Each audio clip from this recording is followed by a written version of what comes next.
வணக்கம் அன்பர்களே. அஸ்ட்ரோசிரி சேனல் வாயிலாக நான் உங்கள் அஸ்ட்ராலஜர் டாக்டர் சதீஷ். மேசராசி அன்பர்களுக்கு இந்த சித்திரை மாதம் என்ன பலன் அப்படின்னு பார்க்கும் பொழுது, உங்க ராசிநாதன் செவ்வாய் நீச்சமானாலும் உங்க ராசியிலே சூரியன் அமர்ந்து உச்ச பலத்தோடு இருக்கார். சூரியன் 5க்குரியவன், பூர்வ புண்ணியஸ்தானத்தின் அதிபதி, பஞ்சமஸ்தானத்தின் அதிபதி உச்ச பலத்தோடு இருக்கும் பொழுது தன்னம்பிக்கை கொடுக்கும். என்னென்ன மனக்குழப்பத்தில் இருந்தீர்களோ அந்த மனக்குழப்பத்தில் இருந்து விடுதலை பெற்றுவீங்க. நல்ல ஒரு டிசிஷன் எடுப்பீங்க. சூரியனை போல செயல்படக்கூடிய தன்மை, அதிகாரத்தோடு இருக்கக்கூடிய தன்மை, அட்மினிஸ்ட்ரேஷன் நல்லா வரும். அரசு சார்ந்த விஷயத்தில் நன்மை பயக்கக்கூடிய ஒரு நல்ல மாதம் அப்படின்னு சொல்லுவேன். அதே சமயத்தில் சனி பகவான் இப்ப 7.5 சனியில விரய சனி இருக்கின்ற காரணத்தால விரயத்தை நோக்கி செல்லக்கூடிய அமைப்பு இருக்கிறதுனால சுப விரயங்களாக கன்வெர்ட் பண்ணிக்கணும். என்ன பண்ணலாம்? ஒரு வீடு, வண்டி, வாகனங்கள் வாங்கக்கூடிய யோகம் இருக்கிறது. அதே சமயத்தில் உத்தியோக ரீதியாக மாற்றங்கள், வெளிநாட்டு செல்லக்கூடிய யோகம் சிறப்பு பெறக்கூடிய ஒரு நல்ல மாதமாக இந்த மேசராசி என்பவர்களுக்கு அமையும். அப்ப ராசியிலேயே சூரியன் அமர்ந்திருக்கார் அல்லவா? அப்ப சூரியனுங்கிறது என்ன? அதிகாரம் அல்லவா? அட்மினிஸ்ட்ரேஷன் அல்லவா? தலைமை பண்பு அல்லவா? அந்த தலைமை பண்புங்கிறது நல்லா இருக்கும். கௌரவம் மேம்படும். பணமா கௌரவமா அப்படின்னா கௌரவத்துக்குத்தான் முக்கியத்துவம் கொடுக்கக்கூடிய தன்மைங்கிறது இந்த மாதம் சிறப்பு பெறும். சுய கௌரவம் மேலோங்கும். சரி, காசு பணம் விஷயங்கள் எப்படி இருக்கும்? காசு பணம் கிடைக்கும். ஏன்னா குரு பகவான் 2ஆம் இடத்தில் உட்கார்ந்துருக்கார். அப்ப 2ஆம் இடத்தில் இருக்கக்கூடிய குரு பகவான் தனத்தை கொடுப்பார். உங்களுக்கு காசு பணம் உண்டு. ஆனா விரயசனி ஆரம்பித்து விட்டதே, அப்ப செலவு வைக்கும். அப்போ வருமானமும் வரும், அதற்கு தகுந்த மாதிரி செலவுகளும் வரும். அப்போ குடும்ப ஸ்தானத்தின் அதிபதியான அந்த சுக்கிரன் போய் 12ல உட்கார்ந்துருக்கார். அப்ப குடும்பத்துக்காக நீங்க செலவு செய்யக்கூடிய தன்மை இருக்கு. அப்ப என்ன செலவு செய்வீங்க? வீட்டுக்கு தேவையான பொருள்கள் வாங்கி மகிழக்கூடிய ஒரு காலகட்டம் இந்த சித்திரை மாதம் அப்படின்னு சொல்லுவேன். அதே சமயத்தில் உங்களுடைய வாக்கு நன்றாக இருக்கும். குடும்பத்தில் கொஞ்சம் குடும்பாதிபதி விரயஸ்தானத்தில் இருக்கிறதுனால கொஞ்சம் விட்டு கொடுத்து அனுசரணையோட செல்லணும். அது ராகுவோடு சேர்ந்திருக்கார், பாம்பு கிரகம் அல்லவா? அப்போ உங்க குடும்பத்துக்குள்ள மற்றவர்களுடைய தலையீடு வராமல் பார்த்து கொள்ளணும். அப்போ பாம்பு மாதிரி இருக்கக்கூடிய தன்மைங்கிறது உங்களுக்கு இருக்கும். அப்போ அந்த விஷயத்தில் கொஞ்சம் எச்சரிக்கை இருக்கணும் அப்படிங்கிறத ஞாபகத்தில் வைத்துக் கொள்ளுங்கள். 3ஆம் அதிபதி எங்க இருக்கார்? விரயஸ்தானத்தில் உட்கார்ந்துருக்கார்.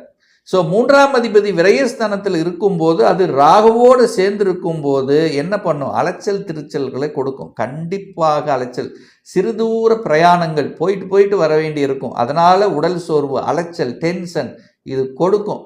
எது வரைக்கும் கொடுக்கும் அப்படின்னா சித்திரை மாதம் 24ஆம் தேதி வரை. அப்போ சித்திரை மாதம் 24ஆம் தேதி அன்று அந்த மேசத்துக்கு புதன் பயிற்சி ஆகிறார். அப்போ 3க்குரியவன் உங்க ராசியிலே அமர்கிறது. அப்போ உங்க முயற்சிகள் பலிதமாகும். டிராவல் மூலமாக அனுகூலம், ஆதாயம் கிடைக்கும். உங்க மனசு நன்றாக இருக்கும்.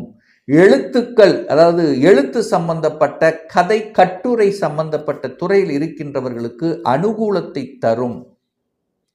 டாக்குமெண்ட் சம்பந்தப்பட்ட துறையில் இருக்கின்றவர்களுக்கு இந்த மாதம், அதாவது சித்திரை மாதம் 24க்கு அப்புறம் நல்ல மேம்பாடு அடையும் அப்படின்னு அர்த்தம். அதுக்கு முன்னாடி சித்திரை 24 வரை மேசராசி என்பவர்கள் டாக்குமெண்ட் சம்பந்தப்பட்ட எந்த விஷயமாக இருந்தாலும் கவனம், எச்சரிக்கை இருக்க வேண்டும். என்ன சார் டாக்குமெண்ட் விஷயம்? ஒரு வீடு வாங்குறீங்க, ஒரு டாக்குமெண்ட் சரியா இருக்கான்னு பார்க்கணும். ஒரு இடத்த வாங்குறீங்க, ஒரு நிலத்தை வாங்குறீங்க, அங்கே டாக்குமெண்ட்ல ஏதாவது வில்லங்கம் இருக்காங்கிறது பார்க்கணும். இல்லைன்னா உங்களை ஏமாத்திரும். ஏன்னா புதன் ராகுவோடு இணைந்திருக்கின்ற காலகட்டம். அப்போ அந்த காலகட்டம் உங்களுக்கு சிறப்பு இல்லை. அப்போ வாங்கணும்னு முடிவு பண்ணிட்டீங்கன்னா டாக்குமெண்ட் பர்ஃபெக்டாக இருக்குங்கிறத செக் பண்ணிக்கிங்க. அவ்வளோதான்.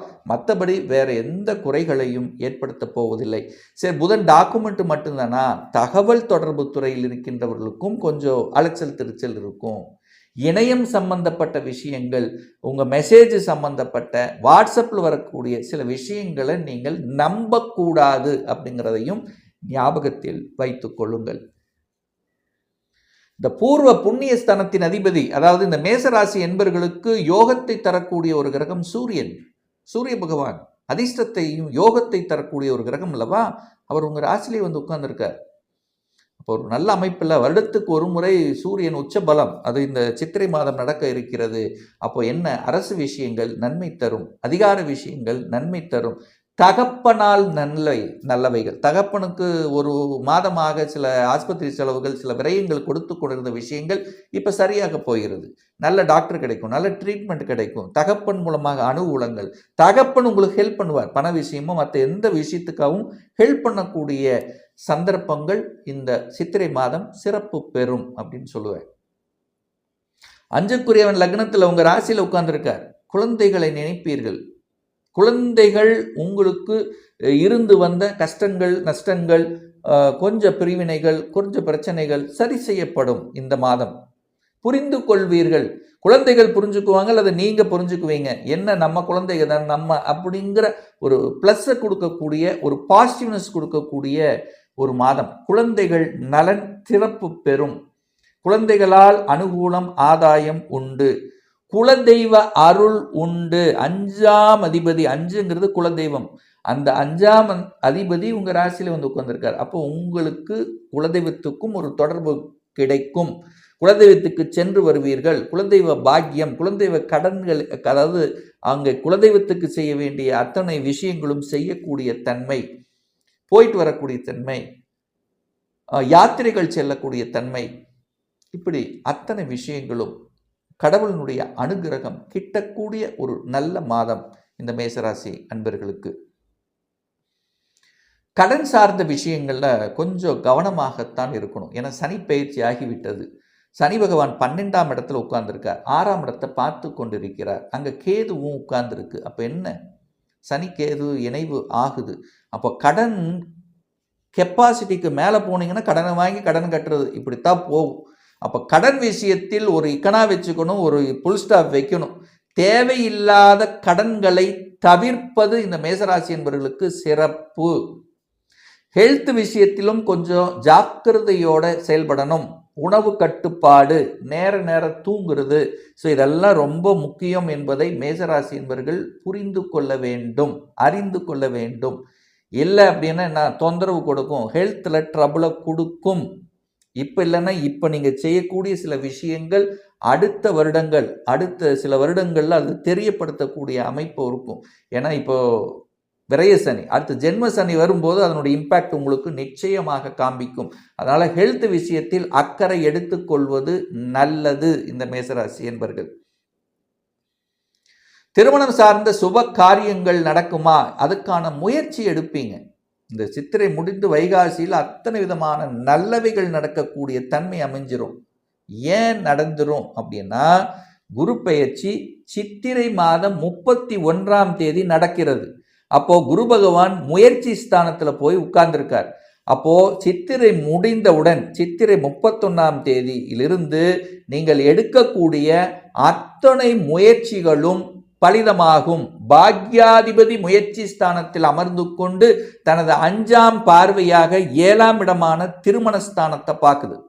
அப்போ திருமணம் கை கூடும். சித்திரை முடிந்து வைகாசியில் அத்தனை விதமான தன்மைகள் உங்களுக்கு சிறப்பு பெறும் அப்படின்னு எடுத்துக்குவேன்.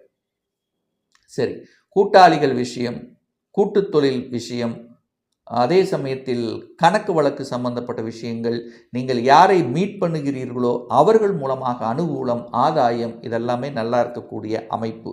ஏன்னா 7ஆம் அதிபதி உச்சமாக இருக்கார். சரி, 8ஆம் இடம் என்கின்ற அட்டமஸ்தானத்தை குரு பார்க்கிறார். குரு பார்த்தால் கோடி நன்மை அப்படின்னு நம்ம சொல்லுவோம் அல்லவா. அப்போ 8 பார்க்கிறார். வலி, வேதனை, துக்கம், துயரம், அசிங்கம், அவமானம், ஒரு மாதிரி இடைஞ்சல், கஷ்டங்கள், கஷ்டமாகவே இருந்தது, ஒரு மாதிரி இறுக்கமாக இருந்தது, அதன் மூலமாக நன்மை. ஒரு வலியை கொடுத்து கொண்டிருந்தது, அந்த வலியால உங்களுக்கு நிவாரணம் கிடைக்க போகிறது. அப்போ இந்த விஷயங்கள் கஷ்டமாக இருந்ததுனால எனக்கு இந்த பெனிஃபிட் கிடைச்சது அப்படிங்கிற ஒரு பிளஸ் கொடுக்கக்கூடிய ஒரு மாதம் தான் இந்த சித்திரை மாதம். பாக்யாதிபதி பாக்யஸ்தானத்தை பார்க்கக்கூடிய நிகழ்வு இந்த சித்திரை மாதம் 31 நிகழ்கிறது. 3லிருந்து 9 பாக்கியம் கிடைக்கும், நல்ல பாக்கியம்.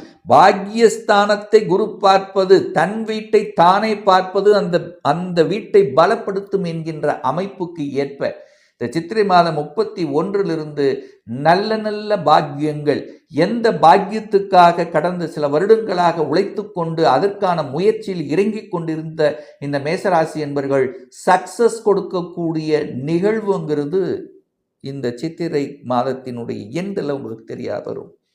அதாவது குரு பயிற்சிக்கு அப்புறம் உங்களுக்கு புனிதம் தான் அப்படின்னு சொல்ல வரேன்.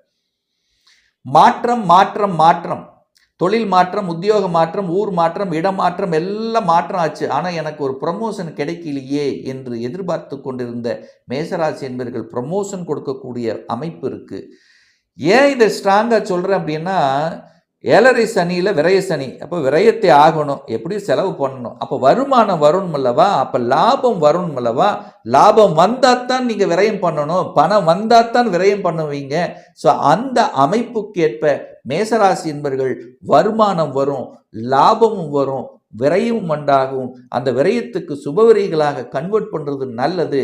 வெளிநாடு, வெளி தேசம், அந்நிய தேசம், அந்நிய மதர்களுடைய தொடர்புகளை கொடுக்கக்கூடிய ஒரு மாதம் தான் இந்த சித்திரை மாதம். இந்த சித்திரை மாதம் ஒரு ஏற்றத்தை கொடுக்கக்கூடிய ஒரு நல்ல மாதம். ஒரு நல்ல தெய்வ வழிபாடு. உங்கள் ராசிநாதன் நீச்சமாக உட்கார்ந்திருக்கார். செவ்வாய்க்கிழமை முருகப்பெருமானை கெட்டியாக பிடித்து கொள்ளுங்கள். உங்கள் மனம், எண்ணம், செயல் சிறப்பு பெறும்ங்கிறதுல எந்தவித மாற்று கருத்தும் கிடையாது. ஒரு துல்லிய பலன் வேணும்.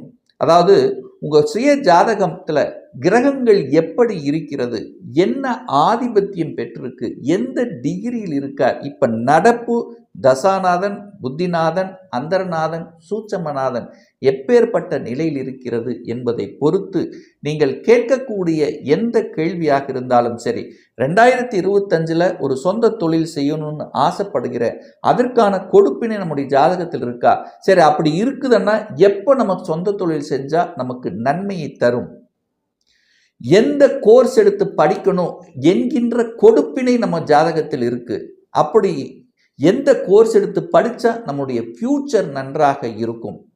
இப்போ வேலையில் அழுத்தம், ப்ரெஷர், டென்ஷனோட இருக்கிறேன், எப்போ இது சரியாகும், எப்போ எனக்கு இடமாற்றம் கிடைக்கும், எப்போ நமக்கு ப்ரமோஷன் கிடைக்கக்கூடிய அமைப்பு, திருமணம் நடக்கவே மாட்டேங்குது, திருமண தடையாகவே இருக்குது, எப்போ தான் நமக்கு திருமணம் நடக்கும், எப்போ தான் நமக்கு குழந்தை பாக்கியம் கிடைக்கும், எப்போ எனக்கு உயர்வை சந்திக்கும், இது போன்ற கேள்விகளுக்கு துல்லியமான பதிலை நம்மால் கூற முடியும்.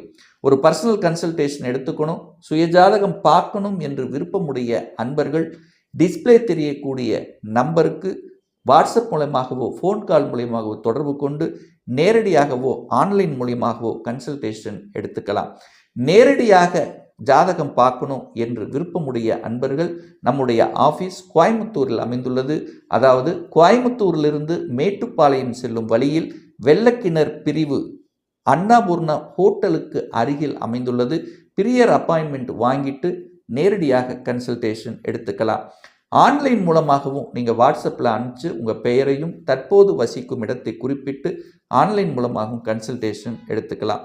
நிச்சயமாக இந்த பதிவு ஏதாவது ஒரு ரூபத்தில் உங்களுக்கு யூஸ்ஃபுல்லாக இருக்குங்கிறதுல எந்தவித மாற்று கருத்தும் கிடையாது.